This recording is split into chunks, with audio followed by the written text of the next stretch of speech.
चलिए तो आज का सेशन स्टार्ट करेंगे। तो आज हम बेसिकली टेम्पलेट कॉन्सेप्ट को इंट्रोड्यूस करेंगे। तो अब तक हम क्या पढ़ चुके हैं, व्यू को यूज़ कर चुके हैं। तो आज मैं टेम्पलेट कॉन्सेप्ट को ऐड ऑन करने जा रहा हूँ।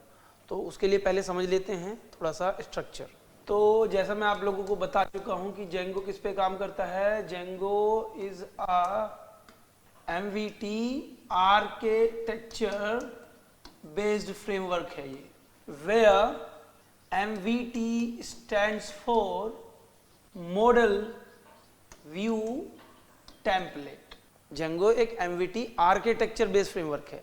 तो ये MVT आर्किटेक्चर पे काम करता है, जिसमें MVT क्या है, मॉडल व्यू टेम्पलेट। तो थोड़ा सा इसको फिर से समझ लेते हैं एक बार। तो जैसा मैं बता चुका हूँ कि यूज़र रिक्वेस्ट करेगा। यूज़र यहाँ किसको बोल रहे हैं बच्चों, वेब ब्राउज़र को। Web browser is the user. तो यूज़र रिक्वेस्ट करता है किसको, जेंगो सर्वर को। तो जो रिक्वेस्ट जनरेट हो रही है वेब ब्राउज़र से, उसको लिसन कौन करेगा, जेंगो सर्वर। और जेंगो सर्वर क्या करेगा, जिस ब्राउज़र ने रिक्वेस्ट जनरेट की है उसकी इंफॉर्मेशन किस में होल्ड करेगा, उस इंफॉर्मेशन को स्टोर करने के लिए HTTP रिक्वेस्ट ऑब्जेक्ट जनरेट करेगा और उसमें स्टोर करेगा। तो जेंगो सर्वर यहाँ पर क्या बना रहा है, HTTP रिक्वेस्ट ऑब्जेक्ट बनाकर उसमें इंफॉर्मेशन स्टोर की जिसने रिक्वेस्ट जनरेट की। ये रिक्वेस्ट ऑब्जेक्ट रिसीव होगी urls.py द्वारा और व्यूज को ट्रांसफर होगी। तो urls.py वो फाइल जहाँ पे URL डिक्लेरेशंस हैं। तो यहाँ पर क्या है, URL डिक्लेरेशन। इसने क्या किया, इसने रिसीव किया HTTP रिक्वेस्ट ऑब्जेक्ट को और फिर वो फर्दर ट्रांसफर कर दिया किसको, views.py को। तो ये वही HTTP request object further transfer हो रही है views.py।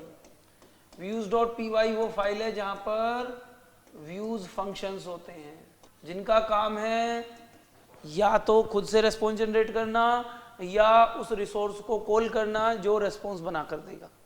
तो अभी तक हम क्या कर रहे थे, लास्ट क्लासेस में हम व्यू फंक्शन के अंदर ही HTTP रेस्पॉन्स ऑब्जेक्ट बनाकर उसे रिटर्न कर रहे थे। बट आज नया क्या होगा, आज हम वो रेस्पॉन्स जनरेट करने के लिए हम टेम्पलेट को यूज करेंगे। और टेम्पलेट यहाँ पर क्या है, HTML फाइल। तो यहाँ पर views.py टेम्पलेट को यूज करेगा। टेम्पलेट बेसिकली किसको बोल रहे हैं, HTML फाइल्स को, HTML फाइल। तो हम HTML फाइल में कोड लिखेंगे कि हमें रेस्पॉन्स में भेजना क्या है, और फिर ये HTML फाइल को एज अ रेस्पॉन्स रिटर्न किया जाएगा टेम्पलेट से व्यू को, और व्यू इसे रिटर्न करेगा एज HTTP रेस्पॉन्स ऑब्जेक्ट। तो यहाँ भी वही हो रहा है कि HTML फाइल के कंटेंट को स्ट्रिंग में कन्वर्ट करके HTTP रेस्पॉन्स ऑब्जेक्ट के अंदर स्टोर करके रिटर्न किया जा रहा है। ये काम एक फंक्शन करेगा और उस फंक्शन का नाम होगा रेंडर। तो रेंडर जेंगो का ही एक बिल्ट इन फंक्शन है। क्या है, जेंगो का बिल्ट इन फंक्शन जो हम यूज करेंगे, जो कहाँ पाया जाता है, जेंगो पैकेज के शॉर्टकट मॉड्यूल्स में। तो ये फंक्शन क्या करेगा, जो HTTP रेस्पॉन्स हम जनरेट कर रहे थे, तो रेंडर यहाँ पर क्या करेगा, आप इसे HTML फाइल का नाम बताओगे, ये उसके कंटेंट को स्ट्रिंग में कन्वर्ट करके HTTP रेस्पॉन्स ऑब्जेक्ट में स्टोर करके रिटर्न करेगा। और ये काम ही खुद करेगा, उसके लिए बस हमें HTML फाइल का नाम बताना है। तो जो काम हम मैनुअली कर रहे थे वही रेंडर हमारे लिए करने वाला है। और रेंडर नाम क्यों दिया गया इसको, क्योंकि रेंडरिंग का मतलब क्या है, रेंडरिंग का मतलब है कि वो रिसोर्स तैयार करना जो बाद में as a HTML content web browser को भेजना है। तो HTTP रेस्पॉन्स ऑब्जेक्ट कहाँ पर आ चुकी है, urls.py में। अब urls.py से ये किसको भेजी जाएगी, जेंगो सर्वर को, HTTP रेस्पॉन्स ऑब्जेक्ट। और फिर ये सिंपल HTML में कन्वर्ट करके रेस्पॉन्स भेजा जाएगा वेब ब्राउज़र को। तो यहाँ पर नई चीज़ क्या ऐड ऑन हुई है, टेम्पलेट। तो ये MVT का V हो गया, ये टेम्पलेट हो गया T। अभी इसमें एक चीज मिसिंग है, दैट इज मॉडल, जो हम आगे डिस्कस करेंगे। मॉडल की बात हम करेंगे जब हम डेटाबेस कनेक्टिविटी करेंगे, जब हम डेटाबेस को यूज करेंगे जेंगो प्रोजेक्ट में, नॉट नाउ। तो चलिए स्टूडेंट्स अब इसका इंप्लीमेंटेशन करेंगे। तो सबसे पहले हम उस लोकेशन पे पहुंच गए हैं जहां पे हमें जेंगो प्रोजेक्ट बनाना है।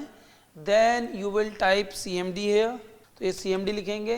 तो इससे क्या होता है कि आपका कमांड प्रॉम्प्ट में जिस लोकेशन पे आप प्रोजेक्ट बनाना चाहते हो कमांड प्रॉम्प्ट वहीं पर ओपन हुआ है। अब इसके बाद हमें क्या करना है, जेंगो प्रोजेक्ट बनाना है जिसकी कमांड होती है Django -admin start project and project का नाम, तो मैं दे दे रहा हूं यहाँ पे my first Django project. You can give any name.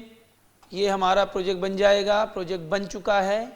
तो देखिए ये माई फर्स्ट जेंगो प्रोजेक्ट करके फोल्डर क्रिएट हो चुका है जिसके अंदर एक और फोल्डर बना है जिसको हम बोलते हैं डिफॉल्ट ऐप।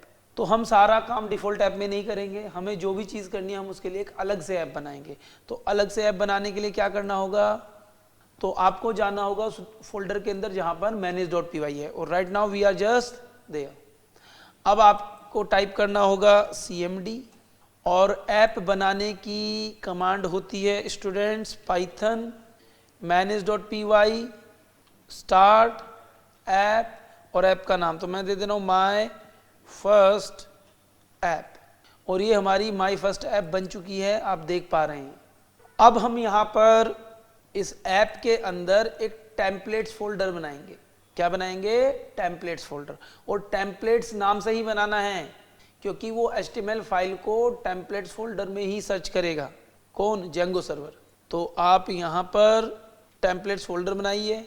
उस टेम्पलेट्स फोल्डर के अंदर हम HTML फाइल बनाएंगे। आज हम HTML रेस्पॉन्स एक स्ट्रिंग की फॉर्म में नहीं भेज रहे हैं, आज हम प्रॉपर एक HTML पेज बना रहे हैं जिसके अंदर हमें वो HTML कंटेंट लिखना है जो हमें जेंगो सर्वर को भेजना है। तो HTML फाइल बना लेते हैं। तो इसके लिए हम हेल्प ले लेंगे नोटपैड की। तो इसमें हम एक सिंपल होम टाइटल देके और एक वेलकम मैसेज प्रिंट कराएंगे, उतना ही HTML कंटेंट लिख रहे हैं।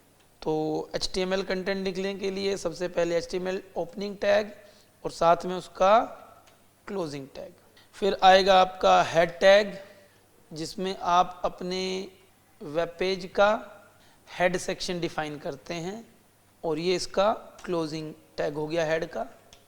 और हेड टैग के अंदर आता है टाइटल टैग और टाइटल में हम दे दे रहे हैं लेट्स से होम पेज। तो अब हम अपने पेज का बॉडी सेक्शन बनाएंगे जिसके लिए होता है बॉडी टैग। ये बॉडी का क्लोजिंग टैग हो गया और यहाँ पे मैं H1 टैग के अंदर ये H1 का क्लोजिंग टैग वही अपना वेलकम मैसेज दे दे रहे हैं, welcome to my Django web page. अब इसको हम सेव कर देंगे। तो सेव करने के लिए फाइल सेव, तो सेव कहाँ करना है, अभी तो ये तो डॉक्यूमेंट में कर रहा है, हमें अपने प्रोजेक्ट के अंदर। तो मैं यहाँ पर D ड्राइव में जा रहा हूँ। तो मैं basically I am reaching to the location जहाँ मेरा प्रोजेक्ट है। तो प्रोजेक्ट के अंदर कहाँ पर, ऐप फोल्डर के अंदर जो हमने बनाई है उसके अंदर टेम्पलेट्स फोल्डर में, और लेट से नाम दे देंगे home.html। तो ये हमारी home.html फाइल बन चुकी है, आप देख पा रहे हैं। इसको हम डायरेक्टली ब्राउजर में रन कर सकते हैं, बट ये अभी जेंगो सर्वर द्वारा रन नहीं कर रहा है क्योंकि प्योर HTML कोड है, तो ब्राउजर भी इसे एग्जीक्यूट कर देगा। यही पेज हमें किससे रन कराना है, जेंगो सर्वर से। तो क्या किया हमने अपने प्रोजेक्ट में माय फर्स्ट ऐप बनाई, उसके टेम्पलेट फोल्डर में home.html पेज बना लिया है। अब इसको हम कॉल करेंगे। तो ऐप के अंदर एक views.py होता है, इसमें आपको जाना है, इसको ओपन कर लीजिए आइडियली में। तो यहाँ पर हमें कुछ जानना है, जैसा कि मैं आप लोगों को बता रहा था कि जेंगो पैकेज के शॉर्टकट्स मॉड्यूल में एक फंक्शन है रेंडर, जिसको यूज करके हम HTML पेज से रेस्पॉन्स लेके आएंगे। और जेंगो भी इसी चीज को करने के लिए कहता है, इसलिए बाय डिफॉल्ट उसने इस रेंडर फंक्शन को इंपोर्ट किया हुआ है। देखिए ये क्या लिखा हुआ है, फ्रॉम जेंगो, जो पैकेज है शॉर्टकट मॉड्यूल और उसका फंक्शन है रेंडर।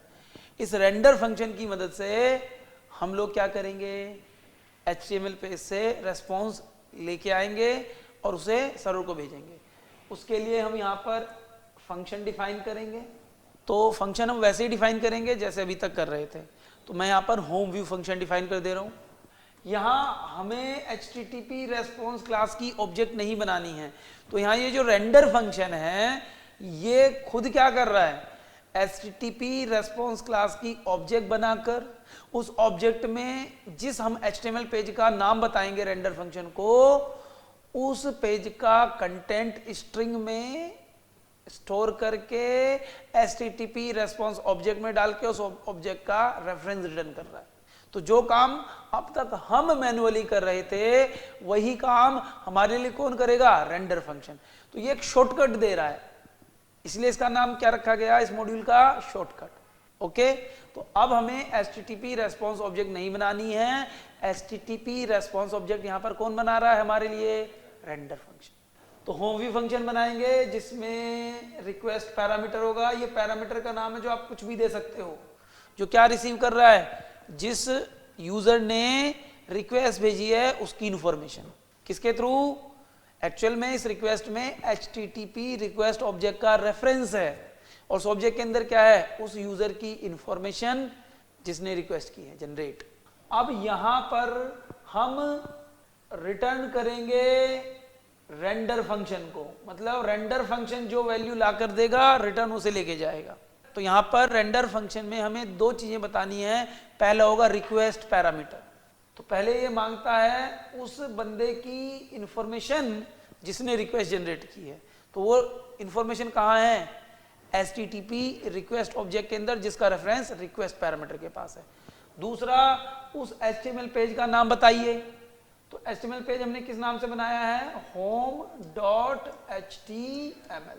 तो ये क्या कर रहा है एक्चुअल में? ये कौन? Render function.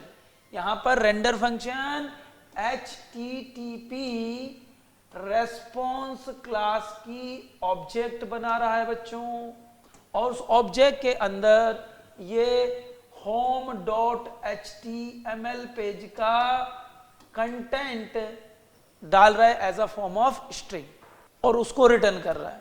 अगर तो कोई फंक्शन वैल्यू रिटर्न करता है तो वैल्यू किसको मिलेगी? जिसने उसे कॉल किया है। ओके, तो जो इस होम व्यू फंक्शन को कॉल करेगा उसको रिटर्न फंक्शन द्वारा रिटर्न की हुई वैल्यू मिल जाएगी और वो कॉल करता है इसको url.py। फिर url.py वो रेस्पॉन्स भेजेगा सर्वर को और सर्वर भेजेगा ब्राउजर को। तो क्या चेंज हुआ स्टूडेंट्स? कल तक आप HTTP रेस्पॉन्स ऑब्जेक्ट बना के उसमें वो कंटेंट डालते थे जो आपको ब्राउजर को भेजना होता था।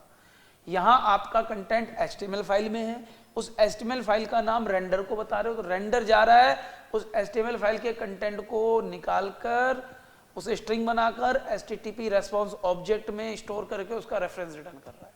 चलिए तो इसको इंप्लीमेंट करेंगे। तो हमें बेसिकली ये फंक्शन ही डिफाइन करना है। रेंडर जो फंक्शन इंपोर्ट करना था वो ऑलरेडी इंपोर्ट है, तो उसमें कुछ करने की जरूरत नहीं है आपको। All you have to do is define a view function. तो मैं होम के लिए बना रहा हूँ ये व्यू, इसलिए मैंने इसका नाम होम व्यू दे दिया। और इसमें हम डिफाइन करेंगे एक पैरामीटर, क्योंकि ये पैरामीटर HTTP रिक्वेस्ट ऑब्जेक्ट का रेफरेंस रिसीव कर रहा है इसलिए हम नाम रिक्वेस्ट दे रहे हैं, बाकी कुछ भी दे सकते हो। इसके बाद रिटर्न और रेंडर फंक्शन को कॉल करेंगे और रेंडर फंक्शन में आप पहले रिक्वेस्ट पैरामीटर और दूसरा उस HTML पेज का नाम जिसको आपने एज अ रेस्पॉन्स भेजना है, ये हमने सेव कर दिया है। ये सारा कोड कहाँ लिखा गया है? views.py में। अब views.py को कहाँ से कॉल किया जाता है डियर स्टूडेंट्स? urls.py। और urls.py कहाँ पाया जाता है? आपके प्रोजेक्ट की डिफॉल्ट ऐप के अंदर। तो इसको भी ओपन कर लीजिए। तो ये हमारी दोनों फाइल्स यहाँ पर ओपन हैं। आप देख पा रहे हैं दोनों अलग अलग पैकेज में हैं। views.py my first app package के अंदर है, every app is a package, और हमारा urls.py डिफॉल्ट प्रोजेक्ट नाम से जो ऐप है उसके अंदर है। तो क्योंकि अलग पैकेज में है तो पहले आपको इंपोर्ट करना होगा। तो उसके लिए आप लिखेंगे फ्रॉम और आपकी ऐप का जो नाम है वो है माई फर्स्ट ऐप और उसी नाम से पैकेज बना है। तो हमने अपने पैकेज का नाम बता दिया जिसके अंदर हमारा व्यू है। अब उससे हमें इंपोर्ट करना है किसको? views.py फाइल को। तो उसके लिए बस आपको नाम बताना होगा विच इज़ व्यूज़, और इसको हम लिंक करेंगे, कॉल करेंगे वाया पाथ फंक्शन। तो पाथ फंक्शन में हम यहाँ पर एम्प्टी क्यों कर रहे हैं? कि ताकि हमें कुछ टाइप ही ना करना पड़े और ये फंक्शन किस मॉड्यूल के अंदर है, मॉड्यूल का नाम है व्यूज डॉट, व्यूज या मॉड्यूल का नाम है और फंक्शन किस नाम से डिफाइन किया था, होम अंडरस्कोर व्यू। तो बाकी सारी लिंकिंग वैसे ही हो रही है। तो यहां से जब आप यूआरएल में कुछ नहीं टाइप करेंगे तो ये व्यूज के होम व्यू फंक्शन पे आएगा, होम व्यू फंक्शन से ये होम डॉट एचटीएमएल पे जाएगा। ये पूरी लिंकिंग हो गई है। और urls.py तक पहुंचना ये बताने की आपकी जरूरत नहीं है, इतना फ्लो पहले से ही जेंगो को मालूम है। जब भी रिक्वेस्ट करेंगे तो वो urls.py तक तो पहुंच ही जाएगा। ओके, फिर वो इसमें डिफाइंड यूआरएल को यूज करता है। और अगर आप चाहते हैं कि ये फंक्शन तब भी कॉल हो जब हम यूआरएल में, वेब ब्राउजर के यूआरएल पार्ट में होम टाइप करें तब भी ये फंक्शन कॉल हो, तो उसके लिए एक और आप यूआरएल पार्ट डिफाइन कर दीजिए, दैट इज होम स्लैश। अब इसका मतलब ये हो गया कि जब आप कुछ नहीं टाइप करेंगे तो भी होम व्यू फंक्शन कॉल होगा और जब आप होम स्लैश टाइप करेंगे तब भी होम व्यू फंक्शन कॉल हो जाएगा। तो समय आ गया है इसको एग्जीक्यूट करने का। एग्जीक्यूट करते हैं इसको। तो एग्जीक्यूट करने के लिए हम कहाँ पर जाएंगे स्टूडेंट्स, उस लोकेशन पे जाएंगे जहाँ manage.py है, जो आपके प्रोजेक्ट फोल्डर के अंदर है, जहाँ पे आपकी दोनों ऐप फोल्डर भी हैं। और यहाँ पर टाइप कीजिए cmd और रन कराने के लिए कमांड होती है python space manage.py space run server and press the enter की टू एग्जीक्यूट द कमांड। और ये सब कुछ सही है, कोई एरर नहीं है, एरर होता तो बता देता। और ये यूआरएल आ गया, इसको कॉपी कीजिए, open your favourite web browser, type the command, press the enter की। और इसने एरर दिया है टेम्पलेट डज नॉट एग्जिस्ट। तो ऐसा क्यों हुआ स्टूडेंट, हमने तो टेम्पलेट बना दिया है, एक्चुअल में हमने ऐप बनाया बट वो ऐप हमने रजिस्टर नहीं की अपने जेंगो प्रोजेक्ट में। हमने जो ऐप बनाई है क्योंकि वो जेंगो प्रोजेक्ट में रजिस्टर नहीं हुई है, तो इसके लिए, इसीलिए उसके लिए अभी ये ऐप है ही नहीं। तो हमें अपने प्रोजेक्ट में कोई भी ऐप बनाकर उसे रजिस्टर भी करना पड़ेगा, तभी उसको समझ में आता है कि हाँ हमारे पास ये ऐप आ चुकी है। तो ये रजिस्ट्रेशन कहाँ करेंगे, तो जो भी चीज़ें हमें ऐड ऑन करनी होती हैं वो सब हम कहाँ करते हैं, एक फाइल थी config.py। तो हम जाएंगे अपने प्रोजेक्ट के अंदर, जो प्रोजेक्ट नाम की ऐप बनती है उसके अंदर setting.py, नॉट config.py। तो जो भी चीजें हमें अपने प्रोजेक्ट में एड ऑन करनी होती हैं, कल को डेटाबेस चेंज करना है, ऐप बनी है तो उसे रजिस्टर करना है, तो वो सारी चीजें कहाँ की जाती है, setting.py में। इसको कॉन्फ़िगरेशन फाइल बोलते हैं जेंगो प्रोजेक्ट की। तो setting.py को आप ओपन कीजिए और यहाँ पर इंस्टॉल्ड ऐप में देख पा रहे हैं आप लोग, इंस्टॉल्ड ऐप जो कि एक लिस्ट है। अब ये जेंगो ने ऑलरेडी ऐप ऐड की हुई है, ये जेंगो ने की है, हम जो ऐप बनाएंगे उसको हम ऐड करेंगे। तो हमें यहाँ पर अपनी ऐप का नाम बताना पड़ेगा। तो हमारी ऐप का नाम क्या था, माय फर्स्ट ऐप। तो ये ऐप का नाम ऐड करना इंस्टॉल्ड ऐप में ना भूलें, क्योंकि जब आप ऐप को यहाँ पर, जब इंस्टॉल्ड ऐप में आप अपनी बनाई हुई ऐप का नाम ऐड ऑन करते हैं तभी वो ऐप रजिस्टर मानी जाएगी, तभी वो उस ऐप के टेम्पलेट फोल्डर में जाएगा। अगर हमने ऐप बना दी बट यहाँ पर ऐड ऑन नहीं की इंस्टॉल्ड ऐप में, तो जेंगो प्रोजेक्ट के लिए कोई ऐप ऐड नहीं हुई है। क्योंकि वो क्या करता है, जब आप कोई HTML पेज मांगते हो तो इन ऐप के टेम्पलेट्स फोल्डर्स में जाता है। क्योंकि आपकी ऐप का नाम ही नहीं था इसलिए उस टेम्पलेट फोल्डर में गया नहीं, तो उसने बस इनके अंदर सर्च किया, इन लोकेशन पे उसे कोई भी टेम्पलेट फोल्डर के अंदर ये HTML पेज नहीं मिला। और जब आपके द्वारा बताया हुआ HTML पेज नहीं मिलेगा तभी रन टाइम एरर आएगा, टेम्पलेट डज नॉट एग्जिस्ट। तो अब हमने ऐड कर दिया है तो अभी एरर नहीं आना चाहिए। तो जब भी हम प्रोजेक्ट बनाएंगे एरर्स आएंगे, मेन चीज है उस एरर को सॉल्व करना, ना कि एरर से डर के भाग जाना। तो चलिए इंप्लीमेंट करते हैं। तो ये हमने यहाँ पर ऐप को ऐड कर दिया है, इसका काम यहाँ पे खत्म हो जाता है। अब हम वापस जाएंगे कहाँ पर, जहाँ पे हमारी manage.py फाइल है, cmd टाइप कीजिए and type the command python manage.py run server, press the enter की, गेट दिस URL, कॉपी कर लीजिए इसको, open your favourite browser, type the URL, press the enter की एंड मुबारक हो, आपका पेज एग्जीक्यूट कर गया है। और ये कौन सा पेज है, ये राइट क्लिक करके व्यू पेज सोर्स से पे जाएंगे तो देखो ये आपका HTML पेज है एग्जैक्टली। और जो आपने यहाँ टाइटल में दिया है देखो कहाँ पे आ रहा है, ये यहाँ पर। और जो आपने बॉडी पार्ट में H1 टैग में दिया है वो कहाँ पर आ रहा है, यहाँ पर। हाँ जी स्टूडेंट, तो ये अलग से HTML फाइल बनाने का फायदा क्या है? फायदा ये है कि एक वेब डिजाइनर अपना सारा काम इस HTML फाइल में करेगा, प्रोग्रामर अपना सारा काम views.py में करेगा, तो दोनों इंडिपेंडेंटली सेम प्रोजेक्ट पे काम कर सकते हैं। अगर तो सारा काम आप views.py में करोगे, वहीं पे डिजाइनिंग का कोड स्ट्रिंग की फॉर्म में डबल कोट्स में लिख रहे हो HTTP रेस्पॉन्स क्लास के कंस्ट्रक्टर में, तो डिजाइनर और प्रोग्रामर दोनों एक साथ काम नहीं कर पाएंगे। तो इंडिपेंडेंसी अचीव करने के लिए क्या होना चाहिए, डिजाइनर अपना अलग फाइल में काम करे HTML फाइल में, और प्रोग्रामर views.py में काम करे। तो स्टैंडर्ड तरीका यही है, इंडस्ट्री में यही फॉलो होगा। तो आज हमने क्या देखा, आज हमने टेम्पलेट कॉन्सेप्ट को इंट्रोड्यूस किया है। टेम्पलेट यहाँ किसको बोल रहे हैं अगेन, HTML फाइल, जिसके अंदर आप अपना रिस्पॉन्स तैयार कर रहे हो। अभी ये HTML फाइल में सिंपल HTML कोड है, आगे आने वाली क्लासेस में यही HTML फाइल में हम डेटा डेटाबेस से मंगा सकते हैं। तो डेटाबेस से कम्युनिकेट करने के लिए लगेगा मॉडल। तो आने वाली क्लासेस में हम मॉडल कॉन्सेप्ट को भी इंट्रोड्यूस करेंगे और तब हमारा मॉडल, व्यू, टेम्पलेट तीनों कवर अप हो जाएंगे। तो इस क्लास में हमने बेसिकली क्या सीखा है, टेम्पलेट पर काम करना, HTML पेज से रेस्पॉन्स मंगाना। तो आज के लिए स्टूडेंट हम इतना ही रखेंगे, अपनी नेक्स्ट क्लास में इसके आगे कंटिन्यू करेंगे। That's it for today, bye bye, take care of yourself.